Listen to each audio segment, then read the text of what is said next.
Bueno, continuamos la historia de Elías. Hemos venido desarrollando esta serie sobre la vida del profeta Elías, una serie que hemos denominado Elías, el portavoz de Dios. Y una serie que nos hace pensar que, aunque vivimos en un mundo rodeado de maldad, en un mundo rodeado de tanto pecado, de tanto mal, a veces podemos sentir la tendencia a creer que somos pocos en un mundo donde hay mucha maldad, pocos o uno entre muchos. Y Elías vivió un tiempo similar. Elías vivió un tiempo similar al nuestro, y como lo hemos venido diciendo en el contexto del reinado de Acab, que la Biblia dice que el reinado de Acab fue tan malo que lo define como peor que todos los reyes que lo precedieron. Y en ese contexto, Dios llama a un hombre, a Elías, a ser su portavoz, a ser su mensajero, porque no solamente la corona estaba corrompida, sino hasta el sacerdocio, el culto al Señor y al sacerdocio estaba completamente corrompido por la idolatría. Y para colmo de males, Acab se casa con Jezabel, hija del rey de los Sidonios, y eso hace prácticamente que el culto al dios Baal y a la diosa Acera se vuelva el culto en Israel. Se pueden imaginar cómo estaba el Señor en ese tiempo, cómo se sentía el Señor en ese tiempo, y cómo se sentía un hombre como Elías, que Dios lo había llamado y lo había apartado para ser su mensajero. Y hoy quiero hablarles, el mensaje lo he titulado La confrontación al mal. Seguimos hablando de Elías, pero vamos a hablar de la confrontación al mal. Llega el momento, tal vez el momento esperado de la vida de Elías. Y si usted conoce la historia de Elías, probablemente esta es la parte que más conoce de la vida de Elías, cuando le toca confrontar al mal. Cuando hablamos de confrontar al mal, o cuando hablamos de nuestra actitud en relación a cuando hay mucha maldad a nuestro alrededor, usualmente hay dos posiciones que como cristianos podemos tomar. Hay una posición que podemos tomar tal vez un tanto pasiva, y es la actitud de tratar de ser fieles al Señor, tratar de hacer lo correcto ante los ojos de Dios, aguantando y resistiendo en un mundo donde hay tanta maldad. Y quizá eso es lo que la mayoría hacemos en un contexto donde hay mucha maldad. Aguantamos, resistimos, tratamos de ser fieles al Señor, agradarle al Señor y no contaminarnos como su palabra también nos manda hacerlo.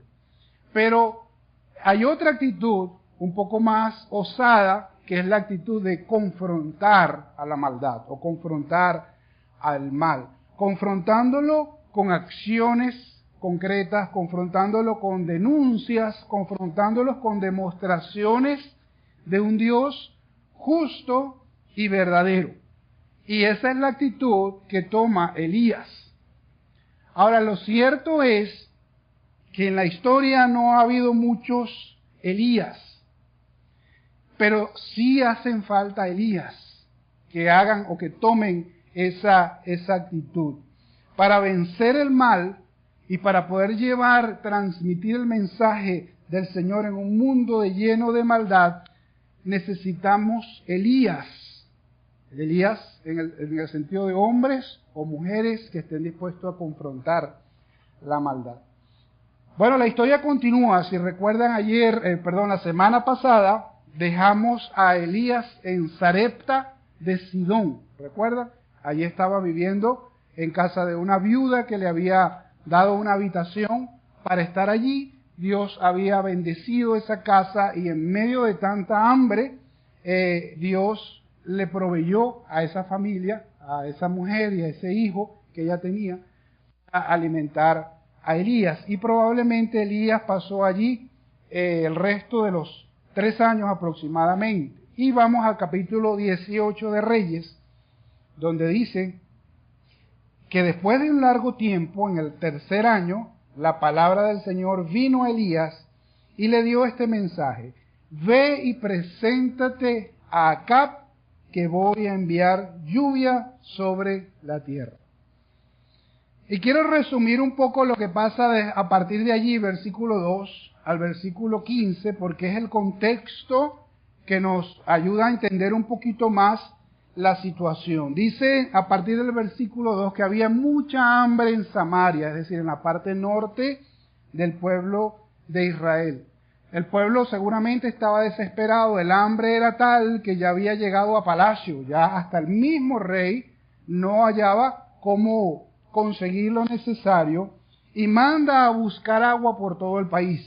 Y sale como dos grupos, uno iba con el rey y otro con un personaje que aparece en esta historia llamado Abdías. Y ellos tratan de buscar agua en todo el país. Y como suele suceder, ellos hacen lo humanamente necesario para solventar la situación que estaban atravesando.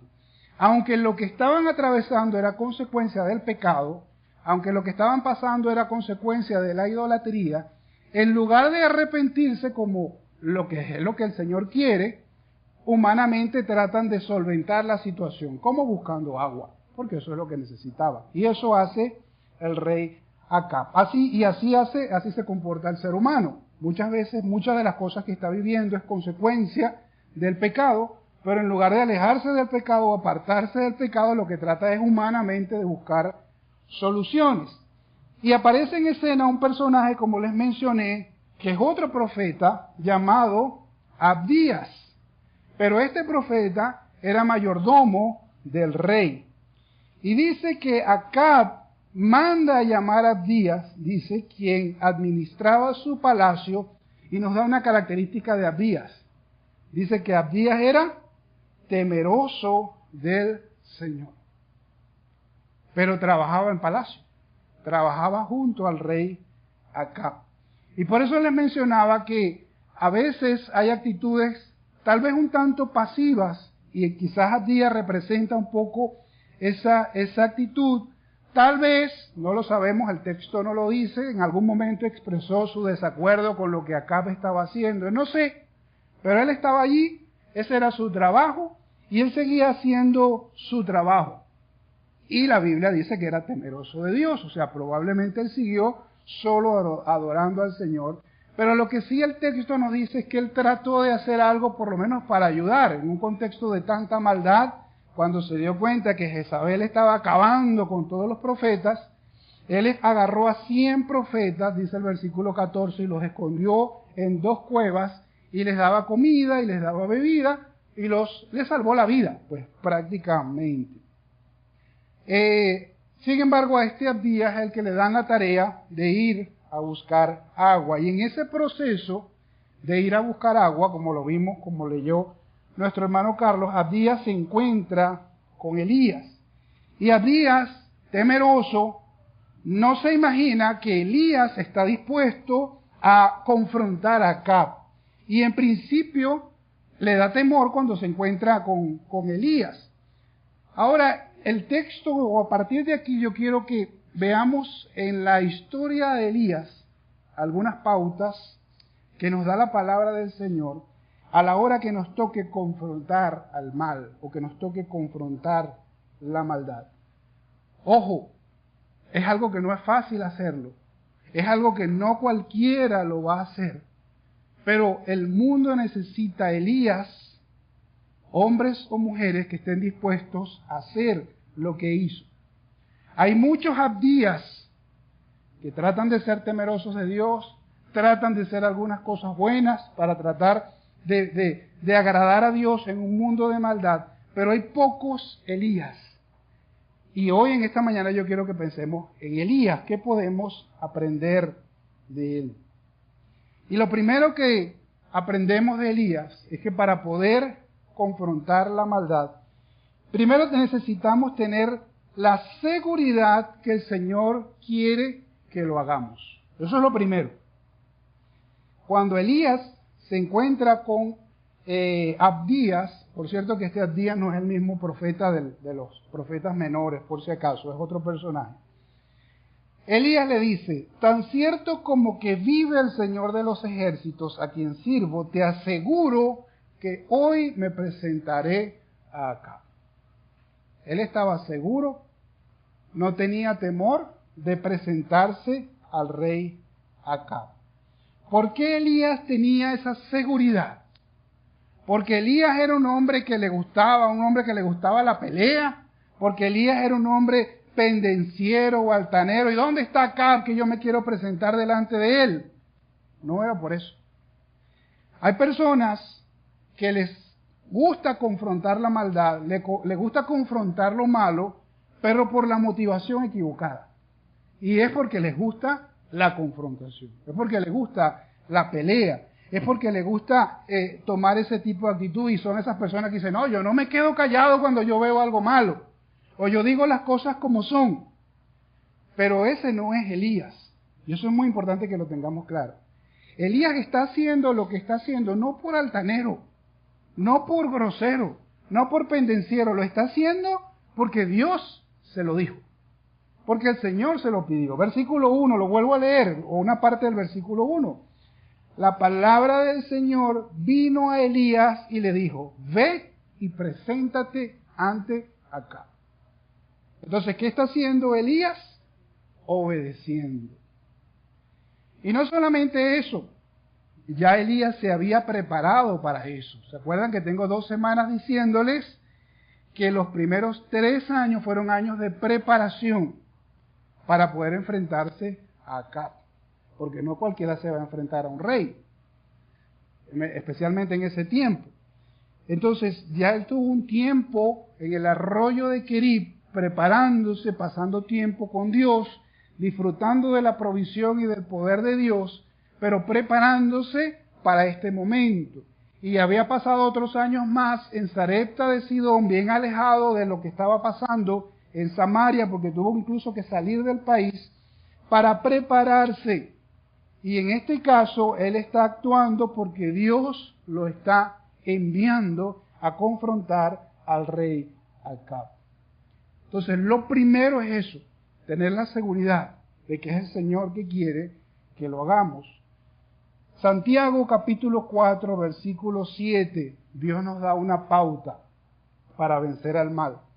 Dice, así que sométanse a Dios, resistan al diablo y huirá de ustedes. ¿Pero qué es lo primero? Someterse a Dios. Porque si no, no va a poder. Si no, no va a poder confrontar el mal. Para poder confrontar el mal, yo primero tengo que tener la seguridad de que voy en nombre del Señor. Y para eso tengo que someterme a Dios. Y no voy a ir a una confrontación en mi ira o en mi carne o en mi indignación, porque el resultado probablemente no va a ser el mismo. Porque la Biblia dice que en la ira del hombre no obra la justicia de Dios. Entonces Elías no fue molesto, Elías fue obediente. Y eso nos lleva a lo siguiente que nos enseña la historia de Elías. Acab fue al encuentro de Elías y cuando le preguntó, le dijo, ¿eres tú el que está creando problemas en Israel? Y aquí quiero que destacar otro elemento más que tenemos que tener claro a la hora de confrontar el mal o confrontar la maldad. Tenemos que tener clara nuestra identidad y nuestra integridad. Identidad e integridad. Cuando Acab se encuentra con Elías, le dice, tú eres el que le estás creando problemas al pueblo. ¿Por qué Acab decía eso? Porque Elías fue el que en un principio, capítulo 17, versículo 1, el que dijo que no iba a llover más hasta que el Señor lo dijera. Entonces Acab quiere acusar a Elías de lo que estaba pasando. Pero Elías tenía algo claro, versículo 18. El versículo 18 dice, yo no soy el que le está creando problemas a Israel.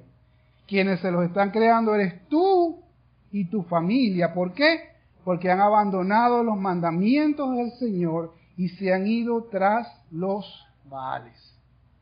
Entonces Elías estaba claro. A mí no me vengas a culpar de lo que está pasando. Yo no soy culpable de lo que está pasando. Lo que está pasando, se lo está diciendo acá, por culpa tuya y de tu familia. ¿Y por qué? Porque tu familia ha abandonado los mandamientos del Señor. Y eso lo está haciendo el pueblo también. Están transmitiéndole ese mensaje al pueblo. Elías tenía claridad de su identidad delante del Señor y de su integridad. Y para poder confrontar la maldad, uno tiene que tener segura nuestra identidad en Cristo, pero también nuestra integridad. Por eso el Señor nos habla de que antes de ir a reprender a otros, yo tengo que examinarme primero. Yo tengo que verme a mí primero. En este caso, Elías quiere dejar claro que pecado es pecado y el pecado tiene consecuencias y el pueblo está experimentando las consecuencias de su pecado. Y tal vez algunos aquí dicen, bueno, sí, pero eso hay que hacerlo con amor. Sí, está bien, la Biblia nos enseña que hay que hacerlo con amor, especialmente cuando es con un hermano en Cristo. Pero lo que no deberíamos hacer es callar cuando hay algo que está mal. Y si lo voy a hacer con amor, el hecho de que lo haga con amor no quita que no lo haga con claridad. Y Elías lo está destacando aquí con claridad. Le está hablando al rey con claridad. Lo que está pasando es culpa tuya y de tu familia. Ahora, lo tercero que nos enseña la historia de Elías, que es otro elemento fundamental para poder confrontar al mal, es tener nuestra confianza plena en Dios. Tener una confianza total en el respaldo de Dios. Porque aquí Elías le dice al rey Acab, ahora convoca de todas partes al pueblo de Israel para que se reúna conmigo en el monte Carmelo con los 450 profetas de Baal y los 400 profetas de la diosa Aserá que se sientan a la mesa de Jezabel. Otra vez, ¿por qué Elías está haciendo esto? Primero, porque Dios se lo mandó. Y segundo, porque tiene confianza plena en que Dios lo va a respaldar. Acab no está haciendo una mera apuesta o un mero desafío. Él los convoca a un lugar público, a un lugar alto, dice en el Monte Carmelo, un lugar especial en ese tiempo. No es un asunto de quién tiene la mayoría, porque a veces, lamentablemente, cuando la mayoría dice algo, a veces la minoría, aunque tenga la razón, prefiere quedarse callada, ¿no? Porque me van a mirar mal, me van a mirar feo. A Elías no le importó que él era uno solo contra 450 profetas de Baal y 400 profetas de la diosa Asera o Aserá. Entonces, la confrontación no fue solamente al rey. La confrontación no fue solamente ante la familia del rey. La confrontación fue contra el rey y por lo menos 850 personas más. ¿Y por qué Elías hace eso? Porque tenía confianza en Dios. Y 850 personas que de paso tenían el apoyo de la reina, porque se sentaban en la mesa de la reina. Y él tuvo la confianza en el Señor de confrontar a ese grupo de personas.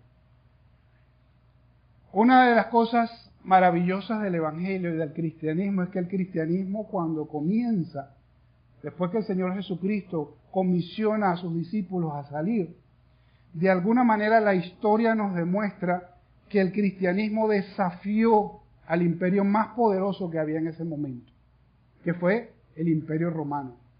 Lo desafió y lo venció, porque el Imperio Romano desapareció. Pero el cristianismo se mantuvo. Y a lo largo de la historia, hombres y mujeres de Dios que han puesto su confianza en Dios, el Señor les ha permitido a veces hasta desafiar, como lo hizo, por ejemplo, un personaje llamado Martín Lutero, que desafió a la iglesia de turno en ese momento, la iglesia que representaba el poder por encima de todas las cosas, los desafió porque él llevaba la verdad de la palabra del Señor. Y no le dio temor a hacerlo. Cuando uno hace esas cosas en el nombre del Señor, con la ayuda del Señor, Dios va a obrar. Dios va a respaldar. Pero Elías lo hizo, ¿por qué? Porque creyó en el Señor, porque tuvo su confianza en el Señor. La otra razón por la cual, o lo otro que aprendemos de la historia de Elías, lo encontramos en el versículo 21, cuando Elías se presenta delante del pueblo. Y ahí vemos el propósito por qué lo hizo. Dice que Elías se presentó ante el pueblo y dijo: ¿hasta cuándo van a seguir indecisos? Si el Dios verdadero es el Señor, deben seguirlo. Pero si es Baal, síganlo a él. ¿Y qué hizo el pueblo? El pueblo no dijo ni una sola palabra. Esto nos revela, o este versículo 21 nos revela la motivación, otra de las motivaciones por las cuales Elías está haciendo lo que está haciendo. Elías no está haciendo lo que está haciendo para hacerse famoso. Elías no está haciendo lo que está haciendo por tener un renombre. Elías no está haciendo lo que está haciendo para que en 2000 años más su nombre estuviera en la Biblia y estuviéramos leyendo la historia de Elías. No. Elías ni siquiera estaba haciendo algo porque quería hacer algo grande, importante para la humanidad. Elías dice aquí claramente que él lo que quiere es que si el Señor es el Dios verdadero, que lo sigan a él. Esa es su motivación. Y eso es lo que él quiere. ¿Qué es lo que él quiere en otras palabras?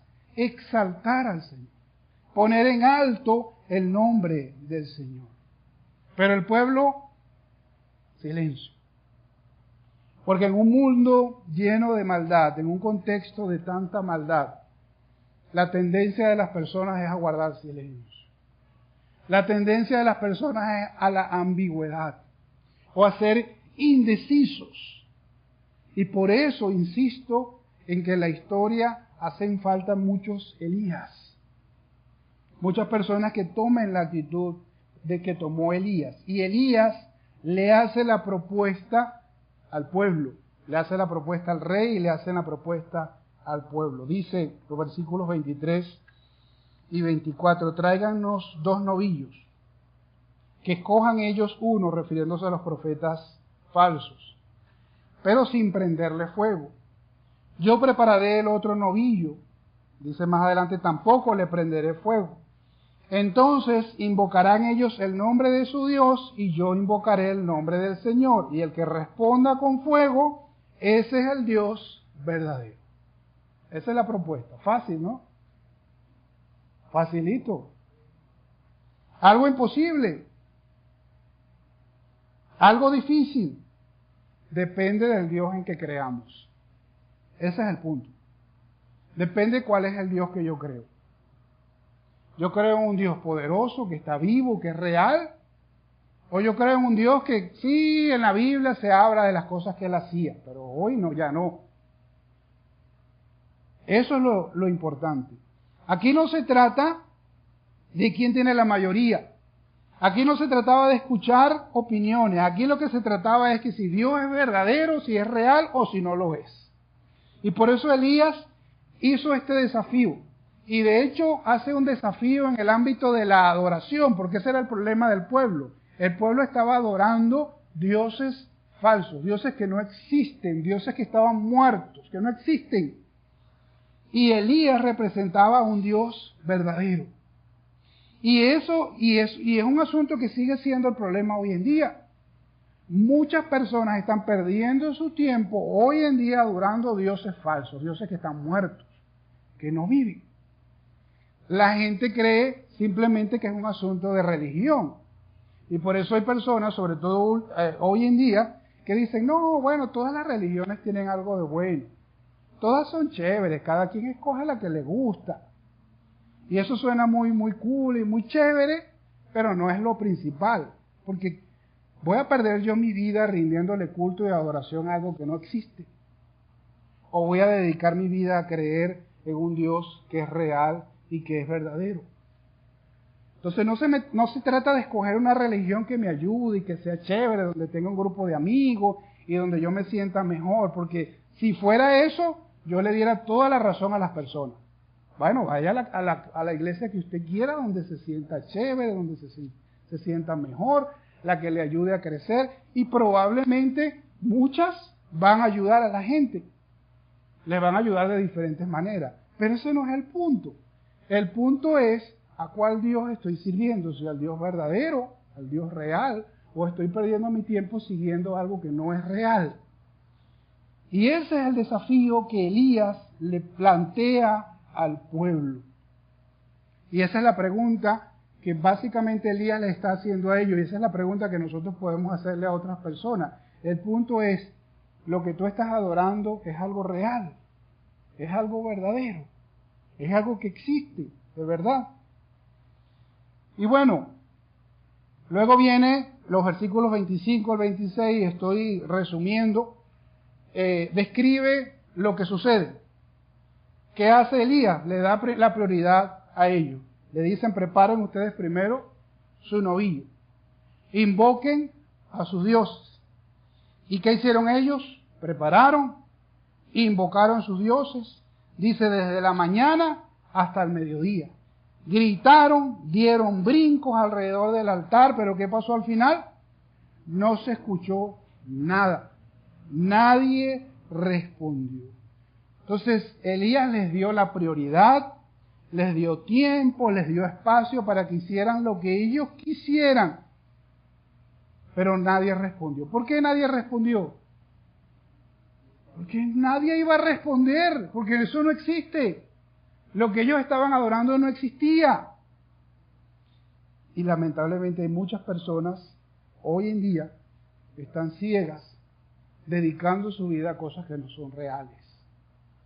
Y pierden su tiempo, con muy buena fe y con muy buena intención, pero están perdiendo su tiempo.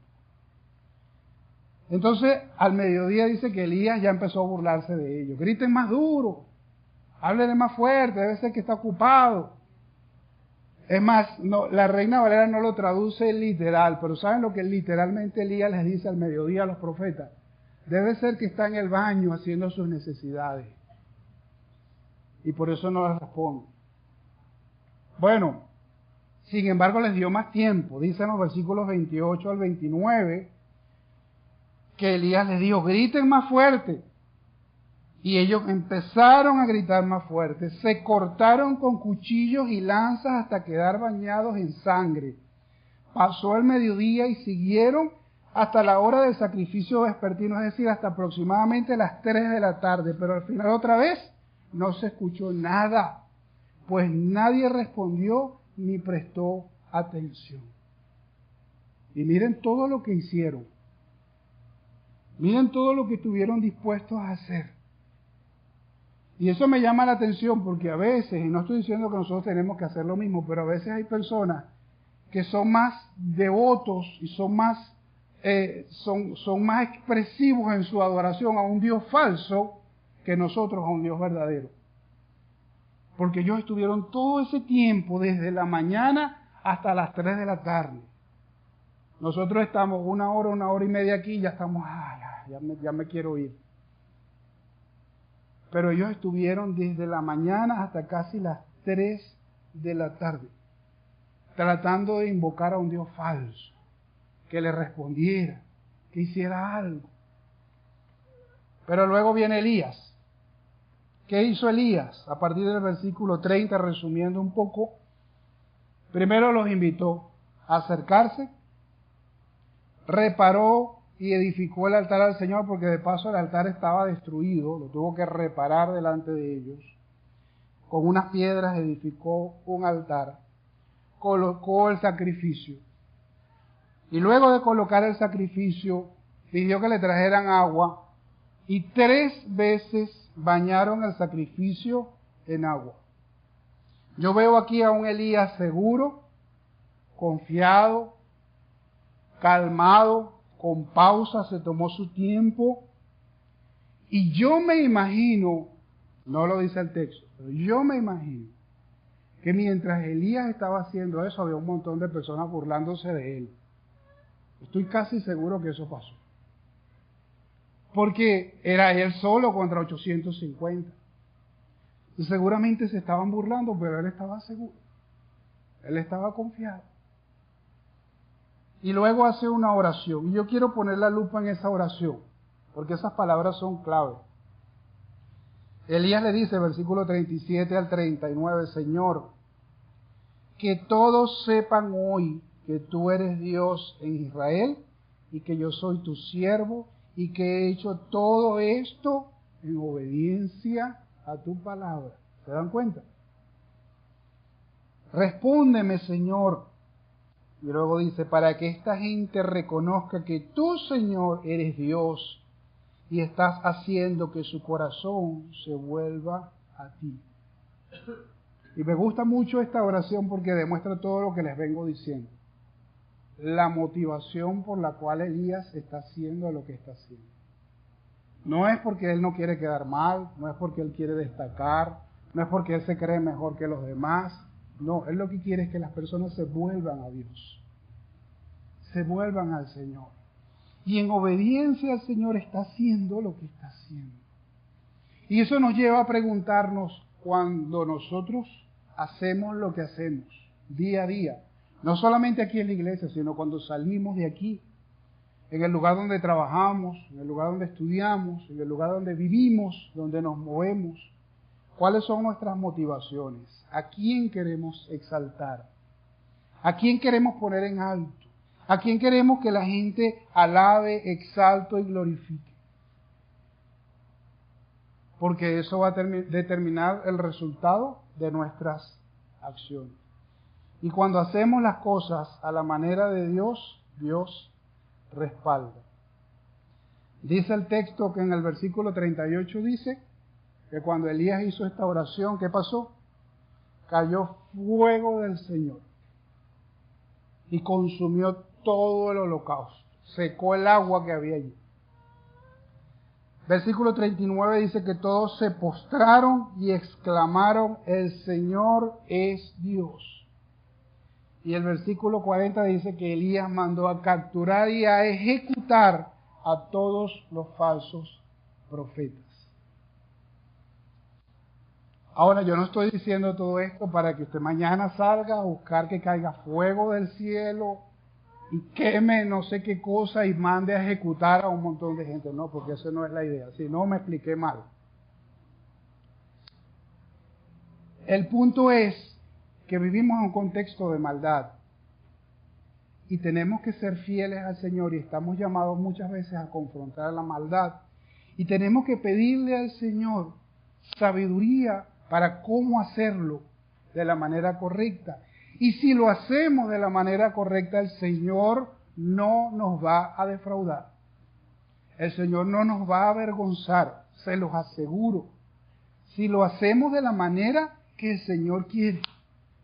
A veces va a empezar tal vez por una simple denuncia, por decir algo que yo he preferido quedarme callado.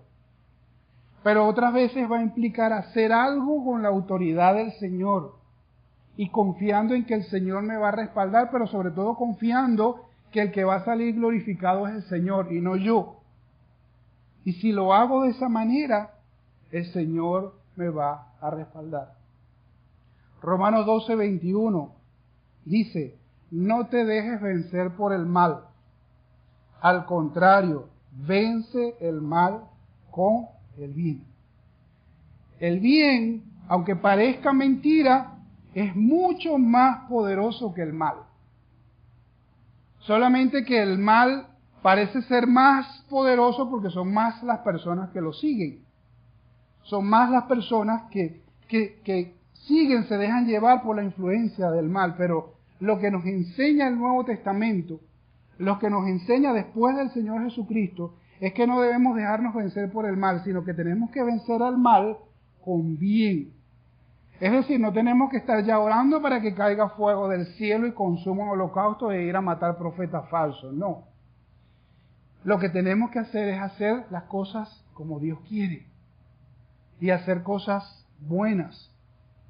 Hay una frase que escuché hace muchos años que dijo un primer ministro inglés llamado Edmund Burke y la tengo en la firma de mi correo electrónico. Esa frase desde que la escuché nunca se me ha olvidado. Y él dijo, lo único necesario para que el mal triunfe es que los hombres buenos no hagan nada. Y esa frase me impactó. Si usted quiere que el mal triunfe, los buenos no hagan nada. Por eso el Señor nos manda a vencer el mal con el bien. Y quiero terminar respondiendo a la pregunta, ¿qué podemos aprender de Elías? Primero, que hay una gran necesidad de hombres y mujeres como Elías, que estén dispuestos a confrontar la maldad con la seguridad que viene de Dios, con identidad y con una integridad clara, con una confianza puesta en el poder de Dios, con un propósito claro, exaltar a Dios y no exaltarnos a nosotros mismos, y con una actitud de oración y dependencia de Dios. Y si lo hacemos, Dios nos va a respaldar, porque Dios no va a avergonzar a sus hijos. Pero tenemos que atrevernos a hacer las cosas que Dios quiere que hagamos. Y probablemente el pensamiento que nos venga a la mente, pero ese es Elías, ese fue Elías. Yo no soy Elías, ¿se acuerdan? ¿Qué dice la Biblia? Elías era tan humano como cualquiera de nosotros. Sin embargo, cuando oró con fervor para que no cayera lluvia, no llovió durante 3 años y medio. Y ese texto, les dije, es la base de esta serie. No se nos olvide nunca. Elías era tan humano como usted y como yo. Pero tenemos que ser seres humanos en manos de Dios, para que Dios actúe a través de nosotros. Amén. Les invito a orar. Y Dios, te damos muchísimas gracias por tu palabra. Ayúdanos, Señor, en un mundo de maldad y de falsedad, Señor, a elevar, a levantar tu bandera, Señor, a ponerte en alto a ti, a exaltarte a ti, como lo hizo Elías. Danos la sabiduría, danos las palabras, danos la gracia, danos los métodos, las estrategias, la visión, lo que necesitemos para hacer las cosas bien y para vencer al mal con el bien, como lo dice tu palabra. Ayúdanos a poner nuestra confianza en ti. Ayúdanos a poner nuestra dependencia en ti, nuestra seguridad en ti, no en nosotros, para poder ver las maravillas que tú puedes hacer a través de nosotros. Te alabamos y te glorificamos en el nombre de Cristo Jesús. Amén y amén.